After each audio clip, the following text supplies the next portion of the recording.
सिद्धार्थनगर जिले के इटवा ब्लॉक में एसडीआई की कथित प्रताड़ना से तंग आकर एक शिक्षक ने जहर खा लिया।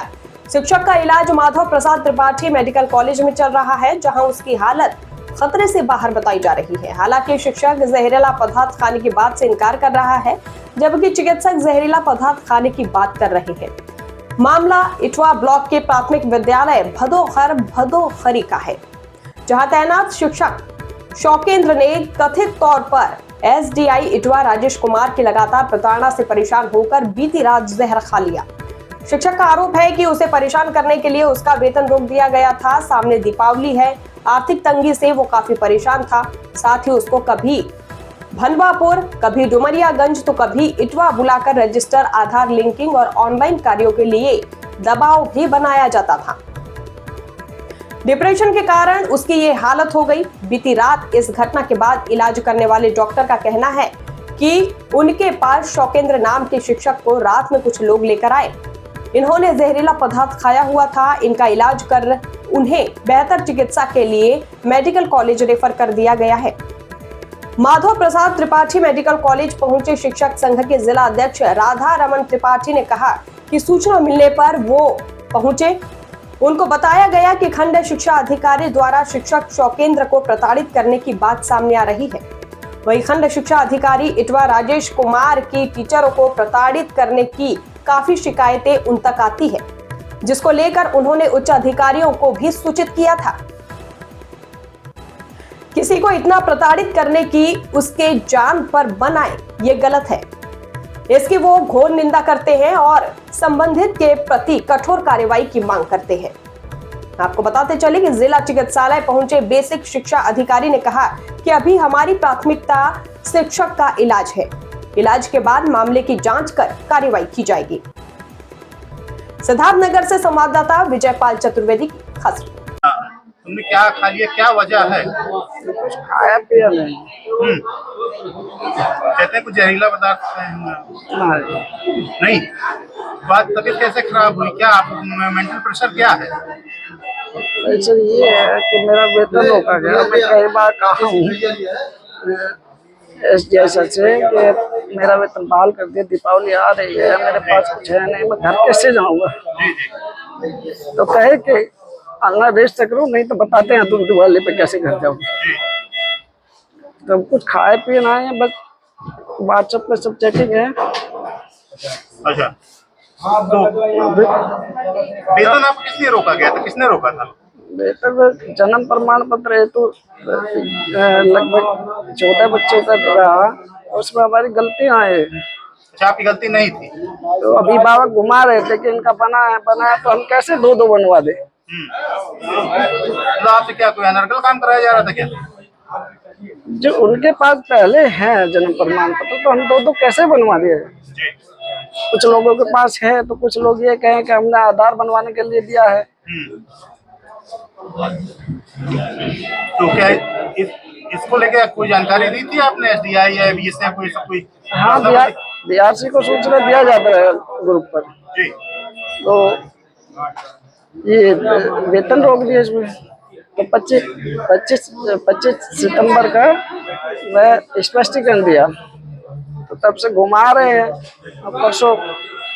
परसों हम लोग गए, बुलाए, पहले तो गए कि आओ इटवा चौराहे पे आओ, फिर कहे कि बनवापुर बीआरसी पे आओ। बनवापुर बीआरसी पे जो मेरे साथ स्टाफ है, आप भर जाओ आप दोनों। फिर कहे कि सब काम क्लियर है, क्या क्या किया, नवोदय वाला कितना फार्म भरवाए, विद्या ज्ञान वाला कितना भरवाए। हम दिखाए कि सर ये विद्या ज्ञान वाला हम भरवाए, कहे ऑनलाइन रजिस्टर कितना किए हो?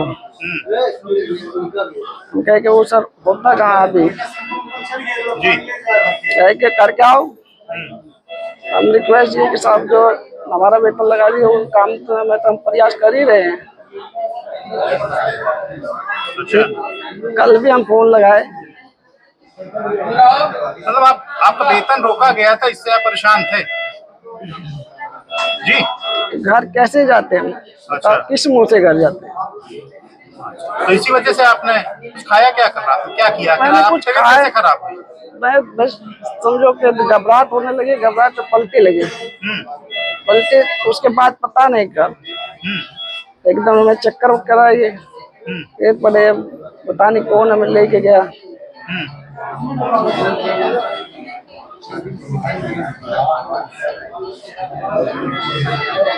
आपके पास एक पेशेंट आए थे जो पेशे से टीचर है, कहाँ के रहने वाले थे, क्या नाम था और क्या कंडीशन थी उनका? ये प्रॉपर्ली बागपत के रहने वाले हैं, यही बिस्कोहर किसी प्राइमरी स्कूल के सरकारी कर्मचारी हैं। इन्होंने रात में जहर खाया है, किस वजह खाया हम लोग को भी तो आइडिया नहीं है। 8:30 बजे रात में खाए हैं। वहीं लोकल प्राइवेट डॉक्टर से इन्होंने अपना ट्रीटमेंट कराया था। और उसके बाद सुबह कंडीशन वो लोग देखते हुए, जो सारे टीचर उनके ग्रुप पे थे, उनको देखते हुए यहाँ सीसी पे लाए थे हमारे यहाँ सीसी एटवा में। हमने फर्स्ट एड करके फर्दर इन्वेस्टिगेशन के लिए वहाँ पे डिस्ट्रिक्ट हॉस्पिटल सिद्धार्थनगर पे रिफर कर दिए हैं। रात में जहर खाए थे आपने? रात में कंडीशन क्या थी? कंडीशन फिलहाल स्टेबल है, बीपी में नॉर्मल है और 8:30 बजे के लमसम ये खाए हैं जहर। हाँ, शिक्षक साथी में की तबीयत यहाँ पे खराब है, इस तरह की बात आ रही है कि उन्होंने कुछ जहरीला पदार्थ खा लिया, क्यों खाया और अभी उनकी क्या है? हमारे विकासखंड इटवा में सौकेन जी हैं सहायक शिक्षक। आज सवेरे हमारे यहाँ उत्तर प्रदेशीय प्राथमिक शिक्षक संघ के जो ब्लॉक इकाई के अध्यक्ष मंत्री हैं इटवा के, उन लोगों ने मुझे अवगत कराया कि सौकेन की तबीयत खराब हो गई है और उनके साथ जो रहने वाले अगल बगल के लोग हैं उन लोगों ने अवगत कराया कि खंड शिक्षा अधिकारी किसी मामले पर उनके साथ काफ़ी अभद्रता किए हैं और उनका वेतन भी रुका हुआ है, जिसको काम हो जाने के बाद भी वो वेतन निकलने के लिए फॉरवर्ड नहीं कर रहे हैं। इन सब चीज़ों को लेकर वो काफ़ी आहत थे और ऐसा लोग बता रहे थे कि उल्टी हुई है और संभवतः उन्होंने कोई जहरीला पदार्थ खा लिया है। डॉक्टर के यहाँ ले गए, फिर डॉक्टर ने उल्टी होने के बाद उनको घर भेज दिया। सवेरे पुनः उनको इटवा जो प्राथमिक स्वास्थ्य केंद्र है वहाँ लाया गया, मैं भी वहाँ पहुँचा और उनकी स्थिति बहुत अच्छी नहीं थी, तो हम लोग उनको रिफ़र करा के यहाँ जिला अस्पताल में ले आए और यहाँ पर उनका चिकित्सा उनका ट्रीटमेंट चल रहा है।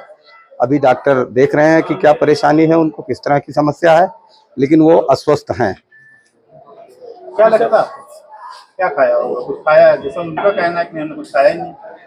अब ये तो डॉक्टर जब जांच करेंगे तभी सामने आएगा कि क्या चीज़ है, डॉक्टरी रिपोर्ट में सामने आएगी। लेकिन इतना तो निश्चित है कि खंड शिक्षा अधिकारी के द्वारा उनको बहुत प्रताड़ित किया गया है और इतना प्रताड़ित किया गया है कि जो उनके जान पे बनाई है। और अगर इस तरह की घटना कोई करता है कि किसी कर्मचारी के जान पे आ जाए तो ये बहुत ही दुर्भाग्यपूर्ण है और ऐसा कुकृत्य करने वाले अधिकारी के विरुद्ध कठोर कार्रवाई होनी चाहिए। मेरी मांग है। आप तो जो कि शिक्षक संघ के अध्यक्ष भी हैं, तो आपको तो ऐसी बहुत सूचनाएं मिलती होंगी, क्या उनका आचरण सभी के साथ ऐसा? उनकी शिकायतें हैं, उनकी शिकायतें राजेश कुमार हैं जो भनवापुर और इटवा दोनों का प्रभार उनके पास है। मैंने जिला बेसिक शिक्षा अधिकारी महोदय को उनके कृत्य के बारे में अवगत भी कराया था मौखिक रूप से और मैंने कहा था कि उनको हटा दीजिए वहां से, नहीं किसी दिन अप्रिय घटना हो सकती है। और अंत में आज वो चीज़ दिखाई ही पड़ी। उनकी शिकायतें अक्सर आती हैं, वो अध्यापकों के साथ अभद्रता के साथ पेश आते हैं। ऐसी शिकायतें आपको टीचर्स बताते हैं? टीचर बताते हैं कि वो कोई काम अध्यापकों का करते नहीं है। जैसे अभी चयन वेतनमान की बात है, वो नहीं कर रहे हैं। जब सामान्य काम है जो हो जाने चाहिए वो काम भी नहीं करते हैं। और दूसरी उनकी सबसे बड़ी शिकायत है कि वो अध्यापकों के साथ बहुत ही अभद्रता के साथ बातचीत करते हैं, पेश आते हैं। और अगर हमारे समाज में शिक्षकों के साथ कोई अभद्रता करेगा तो पूरे समाज में इसका क्या संदेश आ जाएगा, उन शिक्षकों के पढ़ाए हुए बच्चे किस तरह के होंगे और वही हमारे देश के नागरिक हैं आने वाले की क्या स्थिति होगी, इसकी कल्पना की जा सकती है। इस तरह से उनके इस कृत्य की हम लोग घोर निंदा करते हैं और उत्तर प्रदेशीय प्राथमिक शिक्षक संघ सिद्धार्थनगर ये मांग करता है कि उनके खिलाफ कठोर से कठोर कार्रवाई की जाए और पूरे प्रकरण की जांच कराई जाए और जो भी सत्यता है वो सामने आनी चाहिए। एक शिक्षक यहाँ गंभीर हालत में आया है जिला अस्पताल में, क्या है ये पूरा मामला? प्रथम दृष्टया उनको कल शाम से वोमिटिंग हो रही है, आज सुबह भी उनको वोमिटिंग हुई है और चूंकि उनको यहाँ डिस्ट्रिक्ट हॉस्पिटल रेफर करा के लाया गया है, यहाँ वो होश में थे। उनसे पूछने पर कि उन्होंने कल क्या खाया था, उनका कहना है उन्होंने कुछ नहीं खाया था। फिर भी हम लोग प्रिकॉशन के तौर पे उनको यहाँ पे एडमिट किए हुए हैं और आगे देखते हैं। आरोप लगा रहे हैं कि ये भी इससे सब उनको काफी प्रताड़ित कर रहे हैं, उनका वेतन बाधित किया गया था। पहली हमारी प्रायोरिटी है कि पहले उनके हेल्थ जो स्टेबल हो, उसके बाद जो उनके आरोप है उनके ऊपर भी जाँच होगी। तो वैसे उनके बारे में काफ़ी शिक्षकों का आरोप है, इससे पहले भी इस तरह से वो काफ़ी प्रताड़ित थे। क्या आपके संज्ञान में कोई मामला है? अभी इससे पूर्व का कोई मामला मेरे संज्ञान में नहीं जिसमें उन्होंने प्रताड़ित किया हो, लेकिन इस मामले में जो भी है आगे कार्रवाई की जाएगी। एक एप्लीकेशन इनके लेकर के आपको भी दी गई थी इनकी सैलरी को लेकर के जो रुकी हुई है, तो 1 महीना हो गया, क्या उस पर कोई कार्रवाई, जबकि एप्लीकेशन आपके नाम से? एप्लीकेशन उन्होंने दिया था और चूंकि इनका वेतन जो है खंड शिक्षा अधिकारी के आख्या पे रुका हुआ था और इनको खंड शिक्षा अधिकारी को हमने उसी दिन मार्क कर दिया था कि आप इस पे आख्या लगा दें कि इन्होंने अगर फॉर्म जमा कर दिया नहीं जमा।